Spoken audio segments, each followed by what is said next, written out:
Shalom, sahabat yang dikasih Tuhan, mari sekarang ini kita berdoa. Kami mempersiapkan diri mendengar kebenaran firman-Mu, nyatakanlah kebenaran sabda-Mu kepada kami. Kami mohon dalam nama Bapa, Putra, dan Roh Kudus. Amin. Sabda Tuhan terambil dari kitab Rut pasal yang keempat, ayat yang ke-13. Lalu Boas mengambil Rut dan perempuan itu menjadi istrinya dan dihampirinyalah dia. Maka atas karunia Tuhan perempuan itu mengandung lalu melahirkan seorang anak laki-laki. Sahabat yang dikasihi oleh Tuhan Yesus Kristus, ini bacaan yang bersambung dengan renungan yang hari yang lalu ketika bicara tentang kesetiaan Rut terhadap Naomi dan kesetiaannya untuk menjalani hidup bersama dengan Naomi. Dan akhirnya dia berjumpa dengan kaum keluarga dari Naomi yang bernama Boas. Dia orang yang terpandang, kaya dan seterusnya, dan mengambil Rut sebagai istrinya. Dan Boas kemudian memulihkan seluruh kehidupan baik Rut maupun juga Naomi. Nah, sahabat yang dikasih Tuhan, apa yang boleh kita hayati?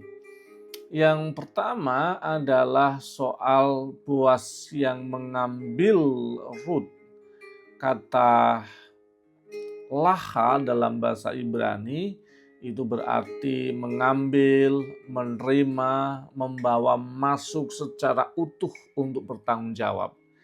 Jadi konteksnya adalah Boas secara aktif mengambil tanggung jawab secara penuh untuk memulihkan kondisi atau bahkan disebut dengan penebusan secara levirat berkaitan dengan kondisi keluarga dari Elimelech, dari keluarga Naomi, dalam rangka untuk memulihkan nama keluarga mereka.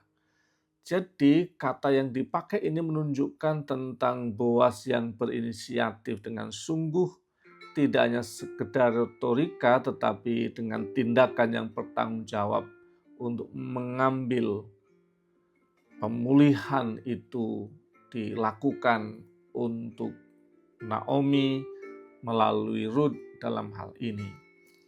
Sahabat yang dikasih Tuhan, apa sih yang bisa kita pelajari dari bagian yang pertama ini? Semoga kita jadi orang-orang Boas-Boas kecil sesuai dengan bagian kita masing-masing. Sehingga kita itu hadir, menolong, memulihkan, dalam bentuk tindakan nyata untuk mereka, untuk keluarga, untuk orang-orang yang kita kenal dalam perjumpaan ini, untuk menjadi alat Tuhan pemulihan bagi mereka yang membutuhkan. Itu bagian yang pertama.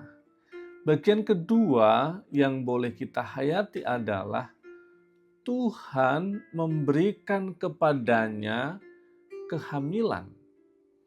Kata penting di sini adalah kata dalam bahasa Ibrani itu Natan. Itu artinya memberikan. Ini juga sama, ini adalah tindakan Allah yang aktif. Bukan sekedar menyetujui, tetapi tindakan aktif dari Allah untuk menunjukkan tentang cintanya bagi Rut dan kaum keluarganya di kemudian hari.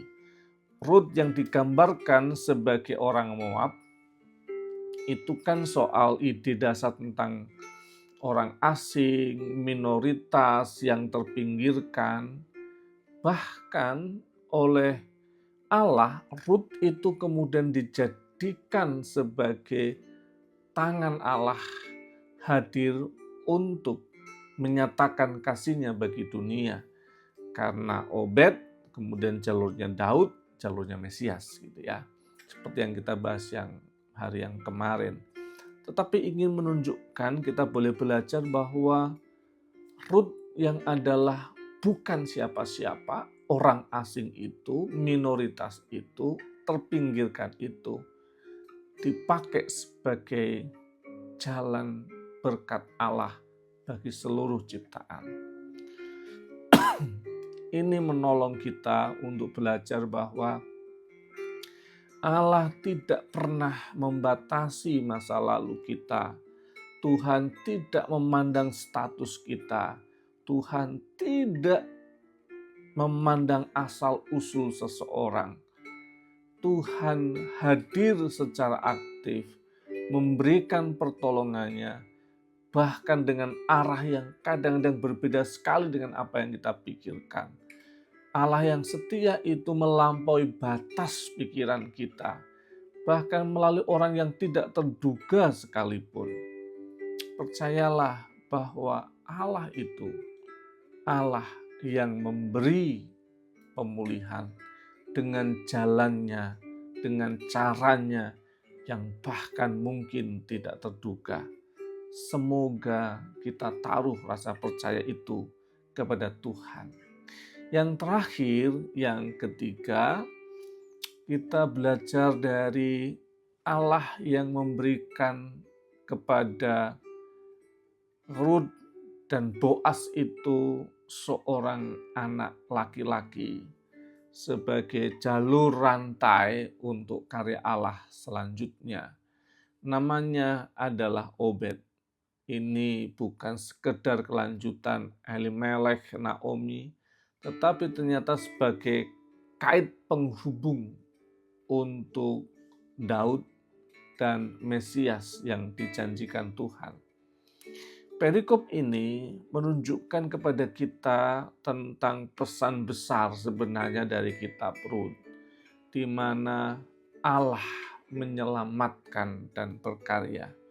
Tetapi coba kita perhatikan, melalui peristiwa kecil, peristiwa sederhana, kesetiaan yang sungguh-sungguh. Setiap kesetiaan, keputusan kecil kita untuk hidup benar di hadapan Tuhan, tanpa kita sadari, itu menjadi cara kita siap dipakai Allah untuk menyatakan cinta besarnya. Semoga kita bisa menjaga ketaatan, kesederhanaan, kesetiaan kita pada hal benar sepanjang hari dalam hidup kita. Sehingga kita punya kesempatan dipakai Allah menjadi jalan berkat bagi banyak orang dan seluruh ciptaan. Tuhan memberkati. Mari kita berdoa. Bapa kami yang di surga, dikuduskanlah namamu, datanglah kerajaanmu, jadilah kehendak-mu di bumi seperti di surga. Berikanlah kami pada hari ini makanan kami yang secukupnya, dan ampunilah kami akan kesalahan kami, seperti kami juga mengampuni orang bersalah pada kami. Dan jangan bawa kami dalam percobaan, tapi lepaskanlah kami daripada yang jahat, karena Engkaulah yang mempunyai kerajaan, kuasa dan kemuliaan sampai selama-lamanya. Amin. Cinta Tuhan yang aktif, pemulihan Tuhan yang dinyatakan untuk saudara, ada dan bekerja sepanjang hidup saudara. Dalam nama Bapa, Putra, dan Roh Kudus. Amin.